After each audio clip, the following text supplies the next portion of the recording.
하겠습니다. 오늘 말씀은 누가복음 16장 19절에서 25절 말씀입니다. 제가 가진 성경은 신약성경 123쪽에 있습니다. 제가 봉독하겠습니다. 16장 19절입니다.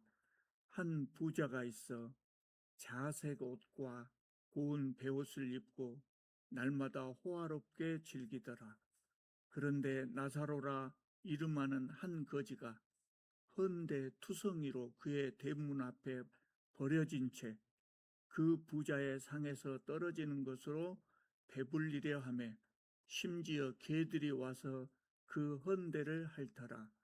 이에 그 거지가 죽어 천사들에게 받들려 아브라함의 품에 들어가고 부자도 죽어 장사되매 그가 음부에서 고통 중에 눈을 들어 멀리 아브라함과 그의 품에 있는 나사로를 보고 불러 이르되 아버지 아브라함이여 나를 긍휼히 여기사 나사로를 보내어 그 손가락 끝에 물을 찍어 내 혀를 서늘하게 하소서.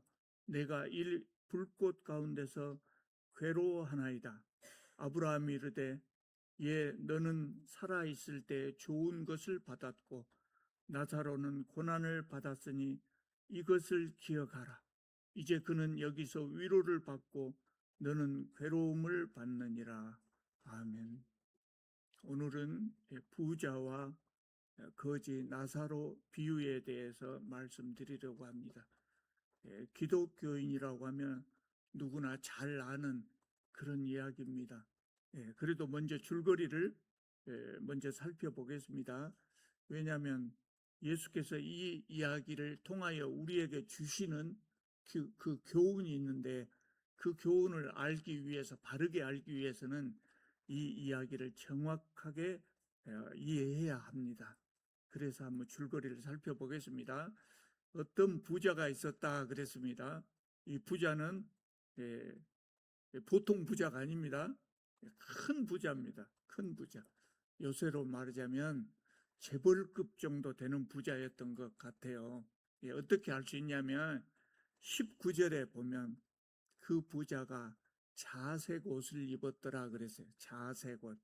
전에 제가 한번 말씀드린 것 같습니다만은 이 자색 옷이라고 하는 것은 굉장히 비싼 옷입니다. 예수님 시대에 자색 염료라고 하는 것이 구하기가 참 어려웠거든요. 그러니까 염료가 비싸고 그러다 보니 자색 의복도 굉장히 비쌌어요. 왕족이라든가 요새로 말하자면 재벌급 부자나 입을 수 있는 그런 옷이었어요. 또 이 부자의 삶을 뭐라고 이야기하냐면 본문에서는 날마다 호화롭게 즐기더라 그랬어요. 당시의 부자들이 흔히 그랬던 것처럼 날마다 진수성찬에 호의호식하면서 높은 사람들 또 부자들을 불러서 사교성 연애를 즐기면서 그렇게 살았다는 것입니다. 그리고 이 비유에 부자와 대조적인 사람으로 나사로가 등장합니다. 나사로는 어떤 사람입니까? 거지라 그랬어요. 거지일 뿐만 아니라 몸까지 성하지 못한 그런 사람이었어요. 스스로 벌어먹고 살기가 어려웠겠지요. 그래서 이 부잣집에서 나오는 음식물 찌꺼기로 연명하고자 했던 겁니다. 그런데 부자는 이 거지 나사로에 대해서 아무런 관심도 없었어요. 남은 음식의 일부 조금만 주어도, 어차피 버릴 음식 조금만 주어도 나사로가 목숨을 부지할 수 있었을 텐데 부자는 그것조차 관심이 없었다. 가난한 사람들의 삶에 평소에 조금도 관심이 없었던 것이죠. 그러다가 나사로도 죽고 부자도 죽었습니다. 22절을 보면 나사로는 어떻게 죽었어요? 천사들에게 받들려 아브라함의 품으로 들어갔다 그랬습니다. 그러니까 우리가 흔히 말하는 천국이라고 말하는 그 낙원에 들어간 겁니다. 반면에 부자는 어디로 갔어요? 지옥으로 갔습니다. 부자가 지옥에서 고통을 당하는 중에 눈을 들어서 낙원을 보니까 아브라함의 품에 나사로가 있었다는 거예요. 예. 지옥에서 고통당하면서 지푸라기라도 잡고 싶은 심정이었을 텐데 나사로를 보니까 반가웠던 것 같아요. 그래서 아브라함에게 부탁을 합니다. 나를 긍휼히 여기사 나사로를 보내서 그 손가락 끝에 물을 한 방울 찍어서 내 혀를 좀 서늘하게 해 주십시오. 내가 이 불꽃 가운데 너무나 괴롭습니다. 그러니까 아브라함이 뭐라고 말합니까? 거절합니다. 너희와 우리 사이에 큰 구렁텅이가 놓여 있어서 여기서 그리 갈 수도 없고 거기서 이리 올 수도 없다. 아브라함이 안 된다고 하니까 이 부자는 시원한 물을 마시는 것을 단념했습니다. 그러나 부자는 여전히 세상에 살고 있는 형제들이 걱정이 됐단 말이에요. 그래서 그 형제들이 지옥에 와서는 안 되겠다 이런 생각이 들어서 아브라함에게 다시 부탁을 합니다. 나사로를 내 형제들에게 보내주십시오. 그래서 내 형제들이 지옥에 오지 않도록 나사로가 가져 증언하게 해주십시오. 그런 생각이 들겠죠, 누구나. 예. 근데 아브라함이 뭐라고 대답하냐면 그들에게 산 사람들에게는 모세와 선지자들이 있다. 모세와 선지자들이 있으니 그들에게 듣도록 해라. 모세와 선지자들이 뭡니까? 여기 29절에 나오는 모세와 선지자들이 뭡니까? 모세 오경, 창세기, 출애굽기, 레위기, 민수기, 신명기, 이 모세 오경과 선지자들이란 사람을 말한 것이 아니라 그 선지자들이 기록한 선지서들, 성경을 말하는 겁니다. 성경을. 당시에는 구약 39권이 이렇게 오늘 우리가 보는 성경처럼 한 권으로 되어 있는 것이 아니라 두루마리식으로 낱권으로 이렇게 되어 있지 않습니까? 그래서 지금 이렇게 한 권으로 되어 있으니까 성경 그러지만은 그때는 이렇게 따로따로 되어 있으니까 이거는 모세오경, 요거는 선지서들 이렇게 불렀어요. 그러니까 지금 모세와 선지자들이라고 말하는 이것은 성경을 말하는 겁니다. 그러니까 아브라함의 말이 뭡니까? 나사로가 거기 갈 필요가 없다. 성경을 보면 된다. 그런 말이에요. 부자가 다시 또 반론을 이야기합니다. 그러지 않습니다. 아버지 아브라함이요. 만일 죽은 자에게서 산 사람들에게 가는 자가 있으면 그 말을 들으면 회개할 것입니다. 여러분 그러지 않겠습니까? 죽었다가 살아난 사람이 와가지고 내가 천국과 지옥을 봤는데 천국은 이렇고 또 지옥은 이러고 이렇더라. 실제로 본 사람이 와서 증언을 한다면 안 믿을 사람이 없을 것 같아요. 아마 누구나 그렇게 생각할 것 같아요. 근데요, 죽은 사람이 살아와서 정말로 낙원과 지옥이 있다는 이야기를 하고 예수 믿은 사람은 낙원에 가고 안 믿은 사람은 지옥에 가더라. 지옥은 너무 끔찍하더라. 이렇게 간증을 한다면 누구나 믿을 것 같은데 사실 안 그렇습니다. 사실은 안 그래요. 아무리 죽은 사람이 살아와도 안 믿을 사람은 여전히 안 믿어요. 뭐 잠꼬대 오고 있다 그럴 겁니다. 네가 헛것을 받는갑다. 그럴 겁니다. 그래서 그런 간증을 듣고 믿을 사람은 성경만 봐도 믿고 성경을 보고도 안 믿는 사람은 그런 간증을 들어도 안 믿는다는 거예요. 그래서 아브라함이 이렇게 대답합니다. 31절을 보면 모세와 선지자들에게 듣지 아니하면 비록 죽은 자 가운데서 살아나는 자가 있을지라도 구원함을 받지 아니하리라 그랬어요. 네. 여러분 진짜 그럽니다. 진짜 그래요. 성경에 보면 그런 사람들이 나와요. 진짜 그런 사람이 나와요. 예수께서 부자와 나사로의 비유를 말씀하시고 성경을 보면 얼마 되지 않아서 십자가를 지십니다. 십자가에서 돌아가시고 부활하셨어요. 예수님이 확실히 돌아가셨다고 하는 것은 사형을 집행하던 사람들이 증언을 하고 있거든요. 사형을 집행하던 사람이 많은 사람들이 증언을 했어요. 그리고 고린도전서 15장을 보면 사도 바울이 예수님의 부활에 대해서 또 증언을 합니다. 그러니까 분명히 예수께서는 돌아가시고 다시 부활하셔서 많은 사람들에게 보여주셨다. 사도 바울도 나도 봤다. 그렇게 증언을 하거든요. 그 당시에 바리새인들이 그거를 알았겠습니까? 몰랐겠습니까? 자기 시대에 일어난 일인데, 불과 얼마 전에 일어난 일인데 몰랐겠습니까? 그러나 바리새인들은 예수님이 부활하신 이후에도 예수님의 말씀을 듣지 않고 믿지 않았습니다.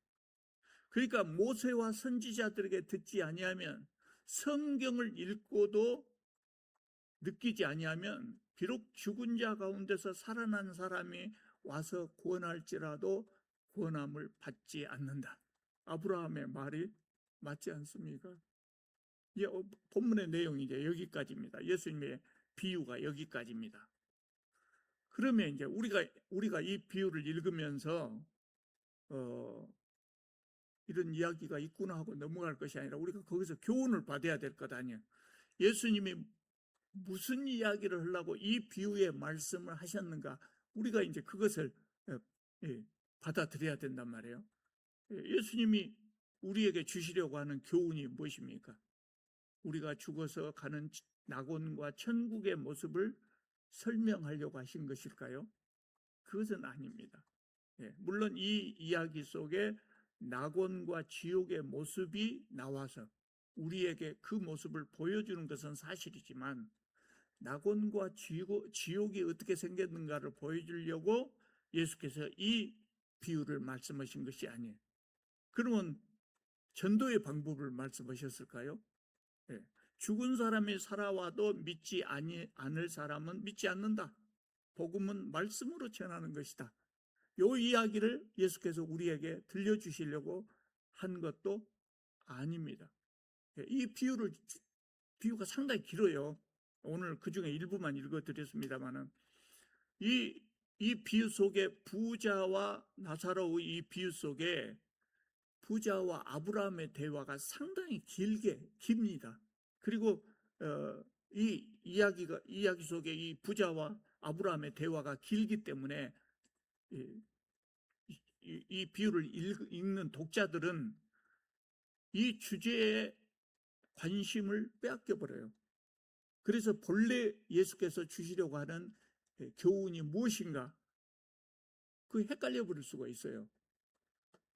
근데 예수께서 말씀하신 이 비유는 낙원과 지옥의 모습을 우리에게 설명해 주시려고 하는 것이 아니에요. 그러면 이 비유에서 우리가 꼭 얻어야 될 교훈이 무엇일까요? 예수께서 이 비유를 통해서 우리에게 지금 주시려고 하는 그 교훈, 그걸 우리가 정확하게 받아야 된다. 그 교훈이 뭐냐면, 재물을 바르게 사용하지 않는 사람은 구원을 얻을 수 없다는 거예요. 재물을 바르게 사용하지 않는 사람은 구원을 받을 수가 없다. 왜 그것이 예수님이 주시려고 하는 교훈이냐? 누가 보면 앞뒤를 좀 읽어보면 알 수 있어요.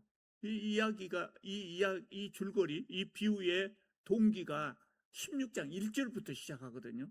16장 1절을 보면 예수께서 불의한 청지기의 비유, 소위 불의한 청지기의 비유라고 하는 비유를 말씀하신데, 그 내용이 바로 재물을 바르게 사용해야 된다, 이 말씀이었어요. 그리고 그 비유를 마치면서 결론으로 13절 하반절에서 뭐라고 말씀하시냐면, 너희는 하나님과 재물을 겸하여 섬길 수 없느니라, 이렇게 말씀하셨어요. 재물에 대한 교훈을 지금 예수님이 말씀하시고 계시단 말이에요. 그러면서 결론으로 재물과 하나님을 겸하여 섬길 수가 없느니라. 그러니까 바리새인들이 그 말을 듣고 있다가 어떤 반응을 보이냐면 예수님을 비웃었다 그랬어요. 14절에 보면 예수님의 그 말을, 재물과 하나님을 겸하여 섬길 수 없다, 이 말을 듣고 예수님을 비웃었어요. 왜 그 사람들이 예수님을 비웃었는가 좀 이따 이야기할게요. 예수님을 비웃었어요. 왜 비웃었을까요? 누가는 이거 뭐라고 설명했냐면 그 사람들이 돈을 좋아하는 사람들이었다, 이렇게 누가는 설명하고 있어요. 바리새인들은 옛날 조선조 때 선비들처럼 의관을 정비하고 길에 걸어가는 모습부터 달라요. 딱 보면 바리새인처럼 보이게 그렇게 폼 잡고 걸어 다녔단 말이에요. 거룩한 척하고. 근데 속으로는 어떤 사람들이었어요? 돈을 좋아하는 사람들이었다는. 그래서 예수께서 그 사람 14절에 그 바리새인들의 모습을 보시고 그들을 꾸중하시면서 오늘 본문의 비유, 부자와 나사로의 비유를 말씀하신 거예요. 그러니까 부자와 나사로의 비유도 재물에 관한 이야기예요. 부자와 나사로의 비유를 듣고 바리새인들이 충격을 받았어요. 충격을 받았어요. 왜 충격을 받았냐? 우리는 그 느낌 잘 알아요. 그 설명이 필요합니다. 이 부자들이 왜 충격을 받았냐면 바리새인들은 재물에 대해서 어떻게 생각했냐면요, 하나님께서 주시는 복이다, 이렇게 생각했어요. 재물은 하나님이 주시는 복이다. 그럼 가난한 사람은 뭐예요? 하나님의 징벌을 받았다, 이렇게 생각했어요. 그 사람들은. 그러면 어떻게 되냐면요, 부자는 하나님으로부터 복을 받아갖고 부자가 됐다면 이 사람들은 하나님 잘 믿는 사람이요, 못 믿는 사람이요? 잘 믿는 사람들이 된단 말이에요. 부자라는 사실이 곧 하나님을 잘 믿는 사람, 잘 섬기는 사람이 되고, 가난한 사람들은 하나님의 벌을 받아서 가난하게 됐다. 그러면 가난한 사람은 하나님 잘 믿는 사람이 못 믿는 사람이 되어버린다. 그러면 결국 어떻게 되냐면 부자는 하나님 잘 믿는 사람이니까 당연히 낙원에 가고, 가난한 사람들은 하나님을 잘 못 믿는 사람이니까 지옥에 간다, 이런 결론이 나버린단 말이에요. 말이 됩니까? 안 됩니까? 안 되는지 금방 우리는 알고 있어요. 근데 바리새인들은 그렇게 알고 가르쳤어요. 그런데 예수님의 비유에서는 이게 반대로 부자가 지옥에 가고 가난한 나사로는 낙원에 갔다. 그러니까 바리새인들이 충격을 받았죠. 여러분, 성경에 빈 부에 대해서 뭐라고 이야기를 합니까? 빈 부는 믿음의 기준이라고 말하지 않습니다. 재물은 하나님으로부터 복을 받아서 재물을 많이 얻고 부자가 된 사람도 있습니다. 그런데 정반대로 못된 짓거리 많이 해가지고 부자가 된 사람도 있거든요. 성경에도 그런 사람들 보면 나와요. 가난한 사람들도 마찬가지예요. 하나님의 벌을 받아서 가난해진 사람도 있겠지요, 더러. 그런데 천성이 착한 사람들, 그래서 남하고 경쟁하기를 싫어해가지고 가난해진 사람도 있고, 생각이 순수해서 재물의 큰 가치, 부자가 되는 것에 대해서 큰 가치를 두지 않기 때문에 청렴하게 사는 사람도 있어요. 그렇기 때문에 성경은 빈부 자체가 믿음의 기준이라고 말하지 않아요. 그런데 바리새인들은 그렇게 생각했다. 부자는 믿음이 좋고 가난한 사람은 믿음이 좋지 않다, 이렇게 생각했다는 거예요. 바리새인들이 성경을 몰라서 그렇게 생각했겠습니까? 바리새인들은 성경을 굉장히 열심히 보는 사람들입니다. 깊게 연구한 사람들입니다. 성경을 몰라서 그렇게 말하는 것이 아닙니다. 그럼 왜 그렇게 말했을까요? 누가의 말대로 그 사람들은 돈을 좋아했고 또 본인 자신들이 부자였기 때문에 그것을 합리화하기 위하여 그렇게 생각한 겁니다. 그렇게 스스로를 속이면서 사는 사람들이었다고요. 그래서 예수께서 부자가 지옥에 갔다고 비유로 말씀하신 이 말씀이 바리새인들에게 큰 충격이 됐다는 거예요. 여러분, 부자가, 이 비유에 나오는 부자가 왜 지옥에 갔을까요? 그것은요, 이 비유를 몇 번을 읽어봐도 우리가 얻을 수 있는 결론은 하나밖에 없어요. 뭐예요? 뭘까요? 자기 집 문 앞에서 거지 나사로가 죽어가는데 자기는 날마다 호의호식하면서 나사로를 모른 채 한 거예요. 나사로를 모른 채 한 거예요. 그래서 벌 받은 거예요. 여러분, 그거 심각한 문제입니다. 왜 심각한 문제냐면요, 바꿔 생각해 보세요. 여러분 대문 앞에 거지가 앉아 있는데 배고파서 곧 죽어가요. 곧 죽어가요. 근데 나는 따뜻한 밥 먹고 앉아 있으면 그것이 목구멍으로 넘어가냐고요. 정상적인 사람이라면. 정상적인 사람, 신앙이 없다고 할지라도 정상적인 사람은 자기 집 앞에서 굶어 죽어가는 사람이 있는데 그것이 밥이 목구멍으로 넘어가겠냐고요. 안 믿는 사람이라고 할지라도. 더군다나 이 사람은 부자예요. 엄청난 부자예요. 자기가 먹고 버리는 음식 중에 일부만 싸줘도 부자, 이 가난한 나사로가 죽지 않는다고요. 모른 척해서. 그럼 이 사람을 우리가 어떻게 봐줘야 돼? 그 믿는 사람이 아니에요. 입으로 믿는다고 할지라도 그 믿는 사람으로 인정이 됩니까? 안 됩니까? 대답을 안 하시네요. 그런 사람 없을 겁니다. 근데 만약에 그런 사람이 있다면 영적인 면에서 파탄 상태에 있는 사람이 이 정상이 아닌 사람, 지극히 이기적인 사람이라고 말할 수밖에 없어요. 그래서 그거를 좀 다른 말로 정리를 하면 뭐냐, 이렇게 말 그대로 표현하자면 대문 앞에서 사람이 굶어서 죽어가고 있는데도 호의호식하고 자기만 잘 먹고 날마다 잔치 부리고 이런 사람들은 천국에 갈 수 없다. 이것이 이제 이 나사로 이야기의 줄거리인데, 요거를 일반화시켜서 표현하자면 뭐냐면 재물을 바르게 사용하지 않으면 천국에 가지 못한다. 왜 그래요? 여러분, 제가 2주 전에 마태복음 7장으로 그 말씀했죠. 마태복음 7장에 무슨 말씀이 나왔어요? 아버지의 뜻대로 행하는 자라야 천국에 들어갈 수 있다 그랬어요. 아버지의 뜻대로.